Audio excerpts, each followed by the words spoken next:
Hello friends, welcome to Hi-Inno. இன்னைக்கு இந்த வீடியோவில் யூடியூப்பில் இப்போது ரொம்ப ட்ரெண்டிங்காக இருக்கிற டல்கோனா காஃபி எப்படி செய்கிறது அப்படிங்கிறது தான் பார்க்க போகிறோம். வீட்டில் இருக்கிற நார்மல் காஃபி பொடி, சுகர், பால் அதை வச்சு தான் ரொம்ப டேஸ்டியாக ரொம்ப ஈஸியாகவே சீக்கிரமாக செய்யக்கூடிய இந்த காஃபி எப்படி செய்யலான்னு பாருங்கள். சரி வாங்க இந்த காஃபி எப்படி செய்கிறது அப்படிங்கிறத பார்க்கலாம். நம்ம வீட்டில் இருக்கிற நார்மல் இன்ஸ்டன்ட் காஃபி பவுடரை வச்சு தான் செய்ய போகிறோம். அதுக்கு ஒரு பவுல் ஒன்று எடுத்துக்கோங்க.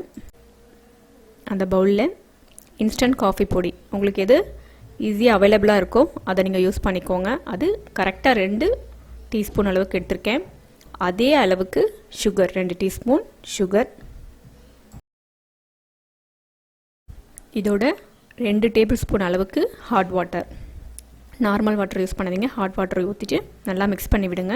மிக்ஸ் பண்ணுறதுக்கு பார்த்தீங்கன்னா இந்த மாதிரி ஒயர் விஸ்க் இருந்தால் அதை யூஸ் பண்ணிக்கலாம். அப்படி இல்லை உங்ககிட்ட எலக்ட்ரிக் பீட்டர் இருந்ததுன்னா நீங்கள் அதையும் யூஸ் பண்ணிக்கலாம். இல்லை ஒயர் விஸ்க் வச்சு செய்யும்போது பார்த்தீங்கன்னா கொஞ்சம் டைம் எடுக்கும். நீங்கள் எலக்ட்ரிக் பீட்டர் வச்சுருந்தீங்கன்னா கொஞ்சம் ஈஸியாக சீக்கிரமாகவே செய்கிற மாதிரி இருக்கும். நல்லா பீட் பண்ணிகிட்டே இருங்க. பீட் பண்ணிகிட்டே இருக்கும்போது இந்த மாதிரி க்ரீமியாக வரும் பாருங்கள். இதை மறுபடியும் நல்லா பீட் பண்ணிகிட்டே இருங்க. எனக்கு இந்த ஒயர் விஸ்க் வச்சு செய்கிறதுக்கு பார்த்தீங்கன்னா 15 மினிட்ஸ் ஆச்சு. நீங்கள் நார்மல் பீட்டர் வச்சுருந்தீங்கன்னா ஒரு 10 மினிட்ஸ்க்குள்ளே முடிஞ்சிடும். நல்லா மிக்ஸ் பண்ணி விட்டுட்டே இருங்க. இப்போ பாருங்கள், நல்லா பீட் பண்ணதுக்கப்புறம் பாருங்கள் இந்த மாதிரி எடுத்து பார்த்திங்கன்னா கீழே உங்களுக்கு விழாமல் இருக்கும். அந்த க்ரீமி டெக்ஸ்சரில் இருக்கும். நம்மளோட டல்கோனா காஃபிக்கான அந்த க்ரீமி ரெடி ஆகிடுச்சு. இதை எப்படி சர்வ் பண்ணுறது அப்படிங்கிறத பாருங்கள். நீங்கள் இந்த மாதிரி ஒரு கண்ணாடி பவுலில் இல்லை கிளாஸ் எதுவும் யூஸ் பண்ணிக்கோங்க. அதில் ஐஸ் க்யூப் சேர்த்துக்கோங்க. உங்களுக்கு ஐஸ் க்யூப் வேணால் ஐஸ் க்யூப் போட்டுக்கோங்க. இல்லை அப்படின்னா நீங்கள் அதை ஸ்கிப் பண்ணிவிடுங்க. இது பார்த்திங்கன்னா பால் காய்ச்சி ஆற வச்சின பால், சூடான பால் சேர்க்காதீங்க. காய்ச்சினதுக்கப்புறம் நல்லா ஆறி இருக்கணும். ஏன்னா நம்ம ஐஸ் க்யூப் சேர்க்குறதுனால ஆறின பால் சேர்க்கணும்.